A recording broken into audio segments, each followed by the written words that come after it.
মাহে রমজানের প্রথম রাত্রি বান্দাকে ক্ষমা করে দেওয়া হয়েছে। নবীজি বলেন, ইযা কানা আউয়ালু লাইলাতিন মিন রমাদান গুফিরা লি উম্মতি। নবীজি বলেন, যখনই রমজানের প্রথম রাত আসে, প্রথম রাতে আল্লাহ তাআলা আমার উম্মতকে maaf করে দেন। রমজান আসলেই আল্লাহ তাআলা জান্নাতের সমস্ত দরজা খুলে দেন। সুবহানাল্লাহ। এক হাদিসের মধ্যে আসছে, রাসূলুল্লাহ সাল্লাল্লাহু আলাইহি ওয়াসাল্লাম বলেন, ফুতিহাত আবওয়াবুস সামা, আল্লাহ পাক আসমানের সমস্ত দরজা খুলে দেন। আসমান কয়টা? কয়টা জানেন? 7টা। কয়টা? আসমানের 7টা দরজা বান্দার জন্য উন্মুক্ত করে দেওয়া হয়। অন্যত্র বুখারী শরীফের হাদিসে, হাদিসটি হযরত আবু হুরায়রা রাদিয়াল্লাহু তাআলা আনহু বর্ণনা করেছেন, তিনি বলেন, ইযা জাআ রমাদান ফুতিহাত আবওয়াবুল জান্নাহ, এবং রমজান যখনই আসে জান্নাতের দরজাগুলো খুলে দেওয়া হয়। জান্নাত এক জিনিস, আসমানের দরজা খোলা ভিন্ন জিনিস। কারণ আসমানের দরজা কেন খুলে দেওয়া হয়? বান্দার ইবাদত সরাসরি আল্লাহ তাআলার কাছে পৌঁছে যায়। আসমানে বাধা সৃষ্টি করে না, ইবাদত কার কাছে চলে যায়? আল্লাহ তাআলার কাছে ইবাদত একবারে সরাসরি চলে যায়। এজন্যই বলা হয়েছে, রাসূল বলেন যে আবওয়াবুস সামা, যে আসমানের সমস্ত দরজাগুলো বান্দাদের ইবাদতের জন্যই খুলে দেওয়া হয়। তাহলে জান্নাতের দরজাও কিন্তু খোলা। ওই জান্নাতে কারা ঢুকবে? যারা এই রমজানকে সম্মানিত ভেবে, কল্যাণকর ভেবে, এই রমজানটাকে নিজের গুছানো ইবাদত মনে করে যারা ইবাদত করবে, তারা আল্লাহ পাকের আসমান যেমন ভাবে খোলা রেখেছে, তারা মৃত্যুর সময় এভাবে আল্লাহ তাআলার জান্নাতে ঢুকে যাবে। তাহলে আসমানের দরজা খোলা, জান্নাতের দরজাও খোলা। কথা কয় না? আসমানের দরজাও খোলা, জান্নাতের দরজাও খোলা।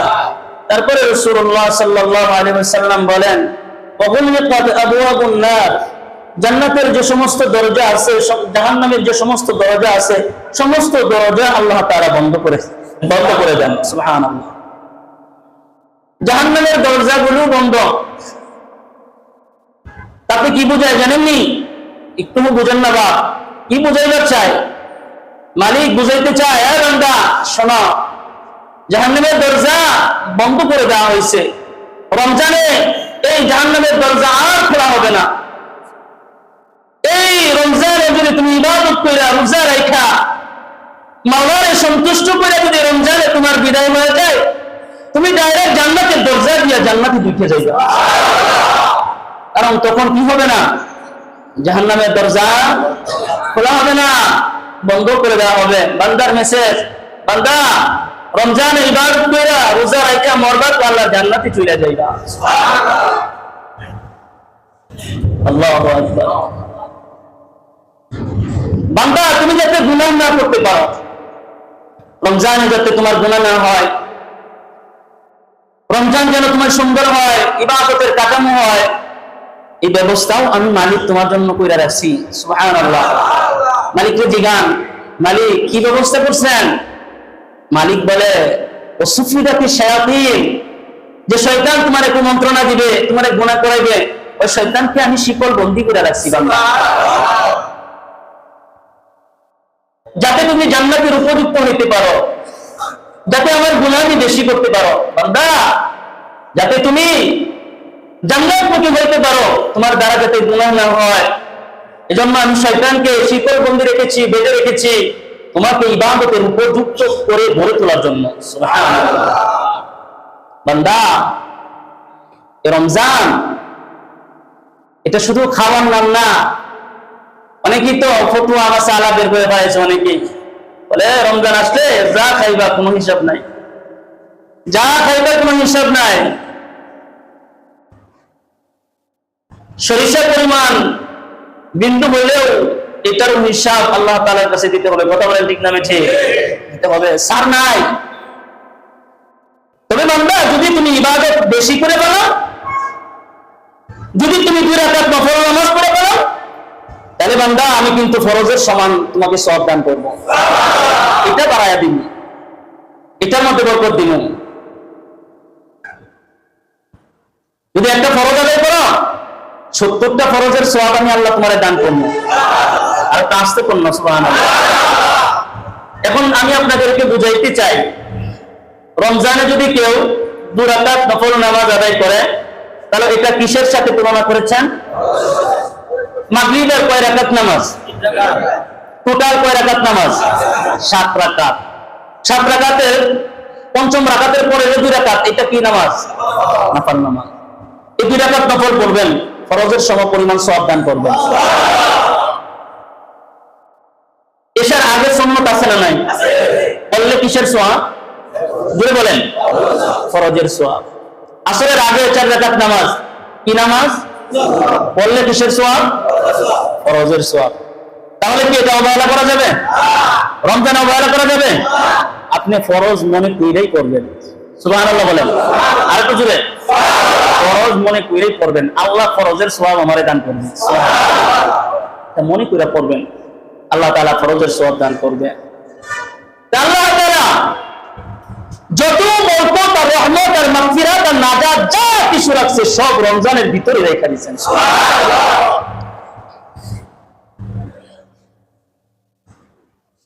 শুধু তাই নয় বান্দা, আমি স্পেশাল তোমার জন্য এমন এক নিয়ামত রাখছি যে নিয়ামতের কথা তুমি জানো বান্দা, আমি তোমার জন্য কি রাখছি তাও আল্লাহ তাআলা তার বন্ধুর মাধ্যমে জানায় দেয়। নবীজি বলছেন, ইন্না ফিল জান্নাতি বাবুন, জান্নাতের একটি দরজা আছে, ইয়াকালু লাহু রায়্যান, যে দরজাটার নাম রায়্যান দরজা, ইয়াদখুলু মিনহু সাইমুনা ইয়াওমাল কিয়ামাহ। আল্লাহর রাসূল বলেন, কিয়ামতের দিন যারা রোজাদার তাদেরকে শুধু এই দরজা দিয়ে জান্নাতে প্রবেশ করাবে। কারা যাবে? শুধু রোজাদার, আর কেউ না। নামাজি ব্যক্তি নামাজ পড়ছে তাও না, যাকাতি ব্যক্তি যাকাত দিছে সেও না। নবীজি বলেন শুধু স্পেশাল একটা দরজা আল্লাহ আলাদা রাখছেন, এই দরজা দিয়া শুধু রোজাকারী বান্দা জান্নাতে প্রবেশ করবে। শুধু রোজাদার বান্দাই এই দরজা দিয়া জান্নাতে প্রবেশ করবে, বাকিটা আলাদা বিষয়, কিন্তু স্পেশাল আল্লাহ পাক রোজাদারের জন্যই এই দরজা বানাইছে। সুবহানাল্লাহ।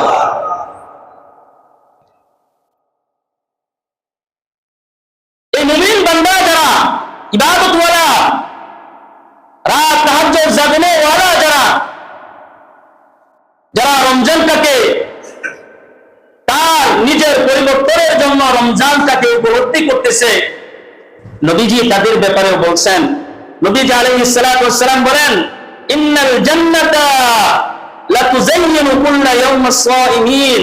নবীজি বলেন রোজাদারের জন্য প্রতিদিন জান্নাতকে সুসজ্জিত করা হয়। সুবহানাল্লাহ। আর একটু মজুরে বলেন না, যারা রোজাদার তারা যে জান্নাতে যাবে, এজন্য জান্নাতটারে আল্লাহ তাআলা প্রতিদিন সুন্দর করে সাজায়া বুঝায়া রাখে, যাতে রোজা পালনকারী ব্যক্তিরা জান্নাতে ঢুকতে পারে। সুবহানাল্লাহ। যে উম্মতের জন্য আল্লাহ পাক জান্নাতটাকে সুসজ্জিত করে রাখে, এই উম্মতের দাম বেশি না কম? এই উম্মতের দাম বড় বেশি। এই উম্মতের দাম আল্লাহ তাআলা বাড়ায় দিয়েছেন এবং ইবাদতের হার আল্লাহ তাআলা বাড়ায় দিয়েছেন। এই উম্মতের জন্য জান্নাত সুসজ্জিত করা হয়।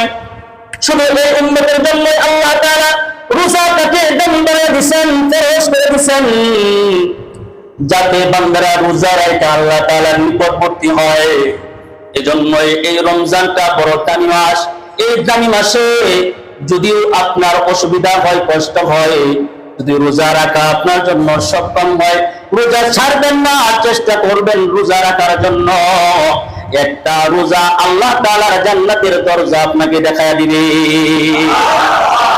মান সামা রমাদান ঈমানান ওয়া ইহতিসাবান গুফিরা লাহু মা তাকদ্দামা মিন যামবি। আল্লাহু আকবার বলেন, যদি কেউ রমজানের রোজা রাখে ঈমানের সাথে, সওয়াবের আশায়, নবীজি বলেন গুফিরা লাহু মা তাকদ্দামা মিন যামবিহি, নবীজি বলেন আমার উম্মতের পূর্বের জীবনের সব গুনাহ মাফ,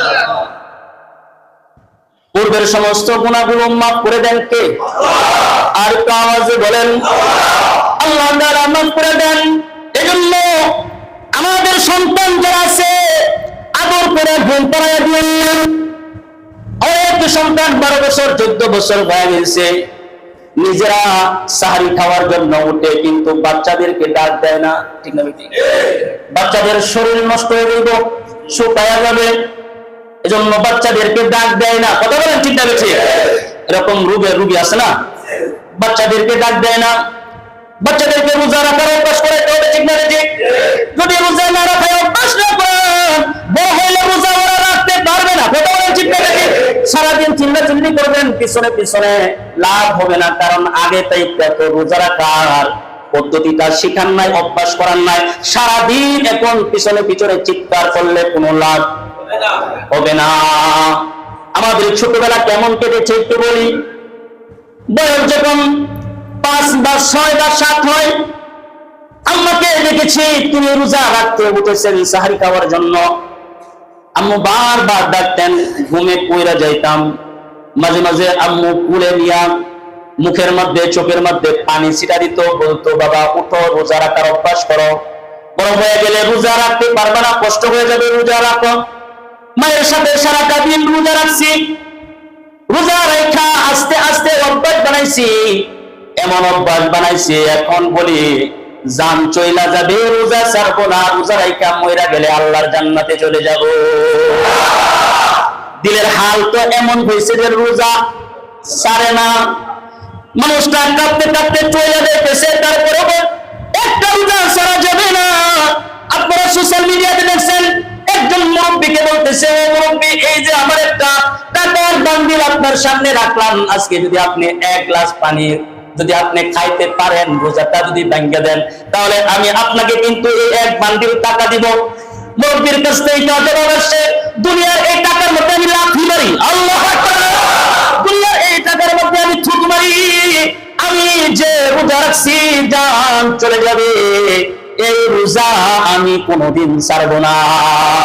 তোমার টাকা তুমি লয়ে যাও, এমন টাকা আমার দরকার নাই, বলেন সুবহানাল্লাহ। সন্তানকে ইবাদত আগে থেকে শিখাইলেন, রোজা রাখা এটা ইবাদত কি ইবাদত না? জোরে বলেন।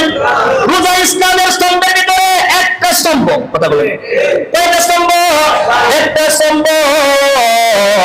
রোজা একটা স্তম্ভ। এই বুনিয়াল ইসলাম ওয়ালা খামস, ইসলামের মধ্যে 5টা স্তম্ভ আছে। 1 নম্বরে হচ্ছে কি আশহাদু আল্লা ইলাহা ইল্লাল্লাহ ওয়া আশহাদু আন্নাকা রাসূলুল্লাহ ওয়া ইকামিস সালাহ ওয়া ইতাইজ যাকাত ওয়াল হজ্জি ওয়া সাওমি রমাদান। আল্লাহু আকবার। রমজান এই সিয়ামটা ফরজটা সন্তান পালন করবে, সন্তান রাখবে, সন্তানকে আগে থেকেই দায়িত্ব তুলে দিবেন। বাবা রোজা কিন্তু রাখতে এবং নামাজের কথা তো একদিনও ফোন না, আমি তো মিম্বার থেকে বলি সত্য কথা বলে, নামাজের কথা তো একদিনও বলেন না, রমজান আসলেও তো বলেন না, ঠিক না বেঠিক? সন্তানকে এমন করে বেড়ে পৌঁছেন, সন্তানকে ইবাদতের কথা বলতেও পারেন না। অনেক সন্তানকে বাবা মা ইবাদতের কথা বলতে পারে না, ভয় পায়, ঠিক না? উগ্র হয়ে গেছে, উগ্র সন্তান। এখন সন্তানকে আওলা জাওলা হয়ে গেছে, এখন ইবাদতের পুষ্পবরি দিলে রাগ করে। বাবা মা সন্তানকে ইবাদতের কথা বলে না, আগে তো এটা প্রস্তুতি নেয় না, যার কারণে এখন তাদেরকে এই অবস্থা দেখতে হচ্ছে। তারা তারা নিজের সন্তানকে রোজা রাখার জন্য শেষ রাত্রিতে সাহারিতে যাদের রাখার মতো অবস্থা আছে, তারা আপনার সন্তানকে উঠাই দিবেন। আল্লাহ তাআলা হাতটা দেখান না, তো আপনার দেখান নারায়ে তাকবীর, হাত নামান। সন্তানের 7-8 বছর হয়ে গেলে রোজা নামাজ এগুলোর জন্য আদেশ করবেন, সন্তানকে বলবেন নামাজ পড়ো, রোজা আসছে এখন রোজা রাখো, রোজা রাখো, আপনি বলবেন তো ইনশাআল্লাহ? সন্তানকে বলবেন রোজা রাখার জন্য। সন্তান যদি রোজা রাখে, সন্তান যদি দিনের পথে চলে, তাহলে বাবা মা মহিলা গিয়াও আল্লাহর জান্নাতে চলে যাবে। যদি তারা মুত্তাকি আর পরেজগার আর দিনদার হয়, দিনদার সন্তান বাবা মার জন্য দোয়া করলে আসমানের মালিকের কাছে পৌঁছে যায়। সুবহানাল্লাহ। সন্তানকে দিনদার বানানোর সময় আসছে। রমজান মাসে বেশি বেশি বলবেন ইবাদত করার জন্য। আল্লাহু আকবার বলেন। আল্লাহু আকবার। যদি আপনি একটা রোজা রাখেন, তাহলে আপনাকে আল্লাহ পাক জাহান্নাম থেকে 70 বছরের দূরে রাখবে। আর একটু দূরে বলেন। জাহান্নাম থাকবে আপনার কাছ থেকে কত বছর দূরে? আরো জোরে বলেন। নবী আলাইহিস সালাতু ওয়াস সালাম বলেন, মান সালা ইয়াওমান ফি সাবিলিল্লাহ বা'দাহু আল্লাহু ওয়াজহাহু আলান নার 70 খরিফা। যে ব্যক্তি একটা রোজা আল্লাহ তাআলার সন্তুষ্টির জন্য, আল্লাহ তাআলার জন্য রাখবে, আল্লাহ তাআলা তার দেহটারে, তার মুখমণ্ডলটারে জাহান্নাম থেকে 70 বছরের দূরে রাখবে। রোজাও মানুষকে জাহান্নাম থেকে দূরে রাখে। দেখেন রোজার পাওয়ার কত। আল্লাহু আকবার বলতেন না? এটা তো রোজার পাওয়ার। রোজা আমাদেরকে আল্লাহ তাআলা দিবেন, পাওয়ারও আল্লাহ তাআলা দান করেছেন। সুবহানাল্লাহ বলেন। আল্লাহু আকবার। আপনি রোজা রাখলেন, আল্লাহ তাআলা আপনাকে রোজা রাখাইলেন। এই রোজা গুনাহ এবং জাহান্নাম থেকে আমাদেরকে ডাল বানায়া আল্লাহ তাআলা হেফাজত করবে। সুবহানাল্লাহ। রোজা হবে কি? গুনাহ এবং জাহান্নাম থেকে ডাল। যুদ্ধের ময়দানে যুদ্ধ করে না, তখন নিজেদেরকে হেফাজত করে কি দিয়া? ডাল ব্যবহার কইরা কিছুই করতে পারে না। নবীজি বলেন, আসিয়ামু জুন্নাতুন মা লাম ইখরিকুহা। আল্লাহু আকবার বলেন। রোজা হবে ডাল। রোজা আপনারে গুনাহ করতে দিবে না। সুবহানাল্লাহ। রোজা আপনারে জাহান্নামের আগুনে যাইতে দিবে না। আসিয়ামু ওয়াল কুরআনি ওয়াশ-শাফাতাইন। আল্লাহু আকবার বলেন। আরে রোজা আর কুরআন শরীফ আপনি আমার জন্য সুপারিশ করবে, সুপারিশ করবে, সুপারিশ করবে। রোজাও সুপারিশ করবে, কোরআন সুপারিশ করবে। রোজার সাথে কোরআনের সম্পর্ক। শাহরু রমাদানাল্লাযী উনজিলা ফীহিল কুরআন। আল্লাহ বলেন, রমজান মাসে আমি আল্লাহ তাআলা কোরআন নাযিল করেছি। রমজানে তোমরা কোরআন তেলাওয়াত করো, রমজানে কোরআন তেলাওয়াত করো। আল্লাহ পাক তোমাদেরকে হেদায়েতের মালা পরায়া দিবে। রমজান আল্লাহ পাক আপনি আমাকে দান করেছেন। এই রমজানের রোজাগুলো আমাদের সকলকেই রাখতে হবে। রোজা আপনি আমার জন্য সুপারিশকারী, কোরআন আমার জন্য সুপারিশকারী। আপনারা যারা কোরআন পড়তে পারেন না, রমজানে তো কোরআন শরীফ পড়ানোর জন্য অনেক হাফেজ সাহেবরা বসে থাকে আপনাদেরকে কোরআন শেখানোর জন্য। আপনারা কোরআন শিখেন না, ঠিক না বেঠিক? কোরআন শরীফের তালিম অনেক হাফেজরা দিবার চাই, কিন্তু দিন শেষে দেখা যায় 2-4 জন পাওয়া যায়, ওরা আস্তে আস্তে করে সব গায়েব হয়ে যায়, আর পাওয়া যায় না। কোরআন আপনি আমার জন্য সুপারিশ কিভাবে করবে? এজন্য কোরআনটাকে বুকে লালন করেন। খলিফাতুল মুসলিমিন হযরত উমর যখন তিনি ঘরের মধ্যে ঢুকতেন, আমরা তো ঘরের মধ্যে যাইয়া নিজের সন্তান কুলে নেই, আমরা তো ঘরের মধ্যে যাইয়া নিজের নাতি কুলে নেই, কিন্তু খলিফাতুল মুসলিমিন যখন ঘরের ভিতরে ঢুকতেন, হযরত ওমর বলে, আমি যখন ঘরের মধ্যে ঢুকতাম তখন আল্লাহর কোরআনটাকে বুকের মধ্যে নিতাম।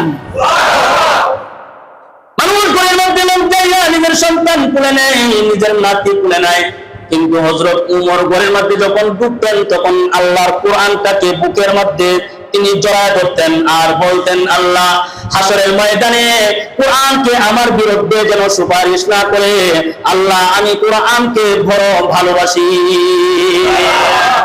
এমন মানুষগুলো যদি কোরআন বুকে নিয়ে যদি দোয়া করে, আপনি আমি কোরআন শরীফ কয়েকদিন ধরছেন, রমজান মাস আসছে, এখনো আমাদের খাটিয়া উপরের দিকে তাকাইলে দেখা যায় কোরআন শরীফ এখনো জ্বলন্ত আছে, কোরআন এখনো নামে নাই। এখনো অনেকের ঘর থেকে কোরআন শরীফ এখনো নামে নাই, ওই জায়গাতেই পড়ে রয়েছে। কোরআন নামায়েন, মোবাইলের অ্যাপসে কোরআন শরীফ পড়া আর বাস্তবিক কোরআন নিয়ে সামনে নিয়ে পড়া, আসমান আর জমিন যেমন পার্থক্য এরকম পার্থক্য। আল্লাহু আকবার বলেন না।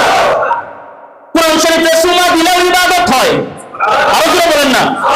কোরআন শরীফে চুমা দিলেও ইবাদত হয়, কোরআনকে মুহাব্বত করলেও ইবাদত হয়। এজন্য কোরআন সামনে নিয়ে তেলাওয়াত করা। আমাদের আকাবিররা যখন কোরআন শরীফ তেলাওয়াত করতেন, কখনো কখনো তেলাওয়াতের কারণে মাঝে মাঝে তিনি লাফায়া লাফায়া উঠতেন। আল্লাহু আকবার বলেন। লোকেরা জিজ্ঞেস করে, হযরত কোরআন শরীফ তেলাওয়াত করেন, মাঝে মাঝে লাফায়া উঠেন, আবার বেহুশ হয়ে যান কেন? ফরজের বাকি বাকি লাইনের ফাঁকে ফাঁকে আল্লাহ আমার সাথে কথা বলতো। আল্লাহু আকবার বলেন। তার মানে কোরআন শরীফ তেলাওয়াত করা কার সাথে কথা বলা? আল্লাহর সাথে কথা বলা। কোরআন শরীফ আজকে যাদের এখনো উপরে আছে, নামায়া আজকে থেকে তেলাওয়াত শুরু করবেন। বলেন ইনশাআল্লাহ। আরো জোরে বলেন ইনশাআল্লাহ। পারবেন তো ইনশাআল্লাহ? তাহলে রোজাও আমার জন্য সুপারিশকারী, আবার কোরআন শরীফও আমার জন্য সুপারিশকারী। রোজা আপনি রাখলেন, আল্লাহ রাখাইলো, ইফতার তো করার দরকার আছে না নাই? জোরে বলেন। নবী আলাইহিস সালাতু ওয়াস সালাম বলেন, মান ফাত্তারা ফীহি সাইমান, যে ব্যক্তি কোন রোজাদারকে ইফতার করাইলো, কানা লাহু ফিরাতান লিদুনুবিহি, এটা তার ক্ষমার জন্য কাজ করবে। আরো জোরে বলেন, এটা তার মাগফিরাতের জন্য কাজে লাগবে। জাহান্নামের আগুন থেকে রোজা তার জন্য হেফাজতকারী হবে। জাহান্নাম থেকে মুক্তির আশা যদি কেউ কাউকে যদি ইফতার করায়, তাহলে জাহান্নাম থেকে সে বাঁচার আশা আছে। আল্লাহু আকবার বলেন। জাহান্নাম থেকে বাঁচার আশা আছে। ওয়াকানা লাহু মিনাল আজরি মিথলা আজরি, নবীজি বলেন, কেউ কাউকে যদি ইফতার করায়, ওই রোজাদারের সম পরিমাণ সওয়াব আল্লাহ তাআলা আমলনামায় দিয়ে দেয়। মিন গায়রি আইয়ুকসা মিন আজরিহি শাই, তাতে রোজাদারের বিন্দু মাত্র কমতি হয় না। সুবহানাল্লাহ।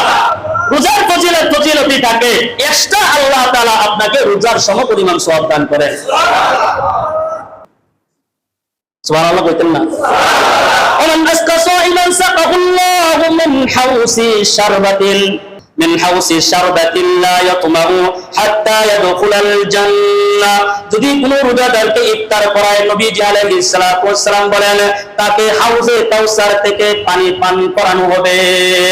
লা ইয়াতমাউ হাত্তা ইয়াদখুলাল জান্নাহ, সে ততক্ষণ পর্যন্ত পিপাসিত হবে না যতক্ষণ পর্যন্ত জান্নাতে প্রবেশ না করবে।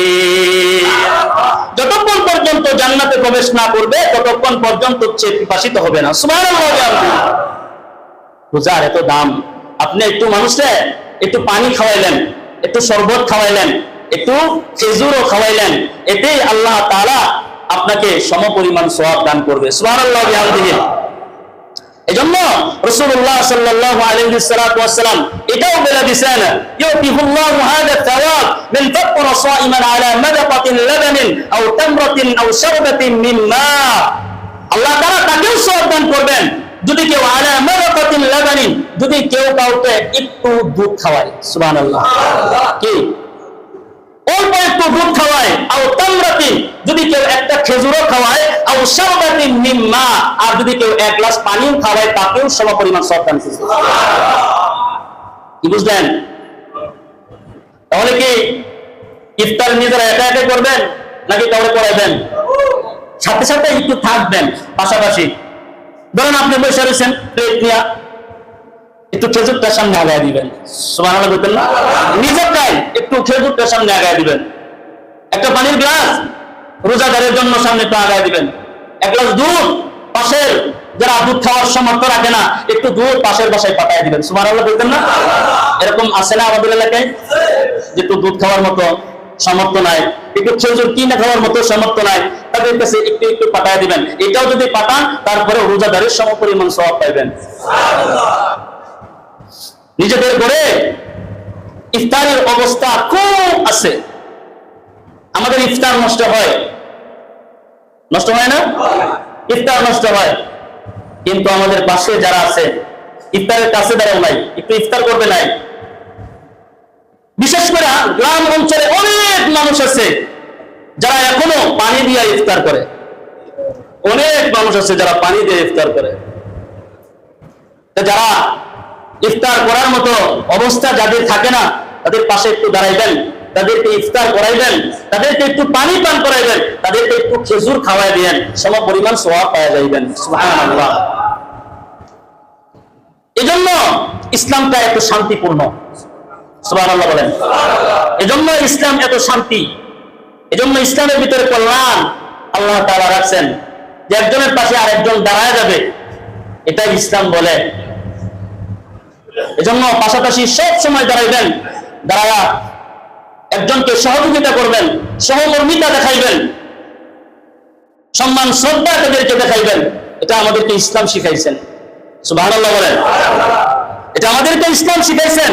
এজন্য আমাদেরকে কিছু জিনিস মনে রাখতে হবে। সেই জিনিসগুলো হচ্ছে রমজান এটা এমনি এমনি আসে নাই, 11 মাস অপেক্ষার পরে তারপরে আসছে। আল্লাহ তাআলা অপেক্ষার পরে দিয়েছেন। রমজান আসে নাই, রমজানকে আমরা দোয়া করে আনছি। সুবহানাল্লাহ বলেন। নবীজি দোয়া করছেন, নবীজিকে দোয়া শিখাইছেন। কি দোয়া মনে আছে আপনাদের? তো কোন না আল্লাহুম্মা বারিক লানা ফি রজব ওয়া শাবান ওয়া বাল্লিগনা রমাদান।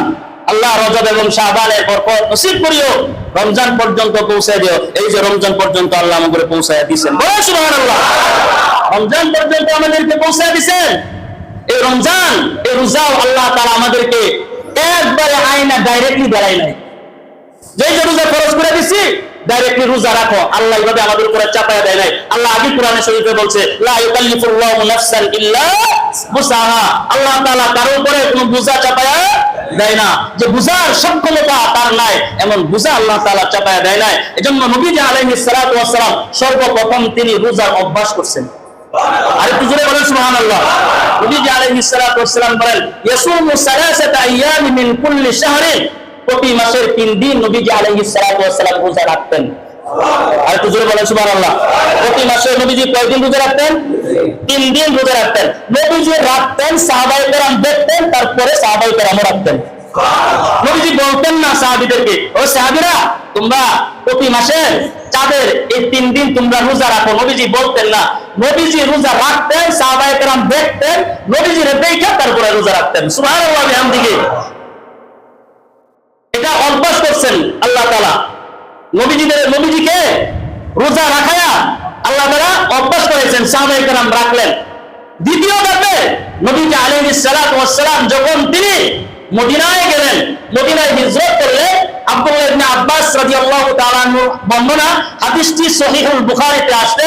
আন আব্দুল্লাহ ইবনে আব্বাস রাদিয়াল্লাহু তাআলা আনহু قال আব্বাস রাদিয়াল্লাহু তাআলা আনহু বলেন আবিমান নবী সাল্লাল্লাহু আলাইহি ওয়াসাল্লাম, নবীজি আলাইহিস সালাতু ওয়াস সালাম প্রবেশ করলেন আল মাদিনা, মদিনা শহরে। সুবহানাল্লাহ। নবীজি আলাইহিস সালাতু ওয়াস সালাম মদিনাতে হিজরত করলেন, মদিনাতে গেলেন। তারপরে কারআল ইয়াহুদা তাসুমু ইয়াউমি আশুরা। আল্লাহু আকবার বলেন। নবীজি আলাইহিস সালাতু ওয়াস সালাম কারআল ইয়াহুদা, নবীজি আলাইহিস সালাতু ওয়াস সালাম ইহুদিদেরকে দেখলেন আশুরার দিনে রোজা রাখতে। সুবহানাল্লাহ বলেন না। নবীজি কি দেখলেন? আশুরার দিনে রোজা রাখতে দেখলেন। কাদেরকে? ইহুদিদেরকে রোজা রাখতে দেখলেন। তারপরে নবীজি বলেন মা হাযা, এটা কি? তো তারা উত্তর দিলেন ইয়াউমুন সালিহুন, এটা সম্মানিত দিন, তাদের কাছে পবিত্র দিন, মর্যাদাপূর্ণ দিন। তারা কি বললেন? এটা আমাদের সম্মানিত দিন। কেমন সম্মানিত দিন? তারা বলতেছে হাযা ইয়াউমুন নাজ্জাল্লাহু বানি ইসরাঈল মিন আদুবিহিম, এটা এমন এক সম্মানিত দিন যেদিন হযরত মূসা আলাইহিস সালাতু ওয়াস সালামকে তার উম্মত সহকারে ফেরাউনের কবল থেকে আল্লাহ তাআলা মুক্তি দান করেছিলেন। সুবহানাল্লাহ। কার কবল থেকে? ফেরাউনের শত্রু থেকে হযরত মূসা আলাইহিস সালাতু ওয়াস সালামকে আল্লাহ তাআলা মুক্ত করেছিলেন। ফাসানাহু মূসা, এজন্য হযরত মূসা আলাইহিস সালাতু ওয়াস সালাম এই দিনে রোজা রাখতেন। সুবহানাল্লাহ। এইজন্য আমরাও এই দিনে রোজা রাখি। নবীজি বললেন তাআলা আহাব্বু বিমূসা, আমি তো তোমাদের থেকে তোমাদের নবী মূসার নিকটবর্তী বেশি। সুবহানাল্লাহ। আমি তোমাদের চাইতে হকদারও বেশি এবং মূসা নবীর নিকটতম কাছেরও বেশি। সেজন্য নবীজি বললেন ফাসামাহু, নবীজি রোজা রাখলেন। ওয়া আমারা বিসিয়ামিহি, নবীজি সাহাবীদেরকে বললেন সাহাবীরা তোমরা এই দিনে রোজা রাখো। আর একটু আসতে বল সুবহানাল্লাহ। তাহলে প্রথম ধাপে কি করাইলেন? অভ্যাস করাইলেন। দ্বিতীয় ধাপে আশুরার দিন যে একটা রোজা নবীজি আলাইহিস সালাতু ওয়াস সালাম নিজে রাখলেন, সাহাবীদেরকে রাখার আদেশ দিলেন, নির্দেশ দিলেন। নাম্বার 3, আল্লাহ তাআলা বলেন ফামান কানা মিনকুম মারিদান আও আলা সাফারিন ফাইদ্দাতুম মিন আইয়ামিন উখর ওয়া আলাল্লাযিনা ইউতিকুনাহু ফিদিয়াতুন তুআমু মিসকিন। একটা সময় এমন ছিল যে তোমরা রোজা তখন মানে ফরজ করা হয় না, রমজানের রোজা, রোজা রাখার সক্ষমতা আছে, রোজা রাখতে পারবে কিন্তু রোজা রাখবে না, তারা রোজার বদলে ফিদিয়া দিয়ে দিবে। কি দিয়ে দিবে? জোরে বলেন। রোজার বদলে একজন গরিব মিসকিনকে খাওয়ায়া দিবে। এই নির্দেশ, এই আদেশ আসছে। রোজা আমি রাখবো, আমি রোজা রাখতে পারি, আমি রাখতাম না, কথার কথা, আমি রোজা রাখতে পারি, আমি রাখবো না। যারা এরকম অবস্থায় তারা কি করবা? একজন মিসকিনকে খাওয়ায়া দিবা, তাতেই হয়ে যাবে। সুবহানাল্লাহ বলেন। এখন আরেকটা বিষয় হয়েছে, সেটা হলো তারপরে আল্লাহ তাআলা বলেন ফামান শাহিদা মিনকুমুশ শাহরা ফালইয়াসুম, তোমরা যখনই রমজান মাস পেয়ে যাইবে এখন আর কোনো কাটাকাটি নাই। রমজান আসলে রমজানের রোজা তোমাদের জন্য বাধ্যতামূলক করা হয়েছে, রমজানের রোজা তোমাদের রাখতেই হবে। সুবহানাল্লাহ। তবে এটার ভিতরেও আল্লাহ তাআলা দেখেন কত সুন্দর করে আমাদেরকে বুঝিয়ে দিয়েছেন। আল্লাহ তাআলা বলছেন ফামান কানা মিনকুম মারিদান আও আলা সাফারিন ফাইদ্দাতুম মিন আইয়ামিন উখর, তোমাদের মধ্যে কেউ যদি অসুস্থ হও, কি হও? অসুস্থ থাকে, কেউ যদি সফরে থাকে, ফাইদ্দাতুম মিন আইয়ামিন উখর, যদি তোমরা রোজা না রাখতে পারো পরবর্তী মাসে রোজা রেখে দিবে। সুবহানাল্লাহ। পরবর্তী যে কোনো মাসে এই রোজা কাজা করে নিবে। সুবহানাল্লাহ বলেন। ওয়া আলাল্লাযিনা ইউতিকুনাহু ফিদিয়াতুন তুআমু মিসকিন, আর যারা একবারে অক্ষম, অসুস্থ, রোজা রাখার দাও নাই, যারা রোজা রাখতে অক্ষম, রোজা রাখতে পারবে না, আল্লাহ বিধান দিয়ে দিয়েছে যারা রোজা রাখতে পারবে না তোমরা মিসকিনদেরকে বিড়া খাওয়াই দিবা। আর রোজা বলেন সুবহানাল্লাহ।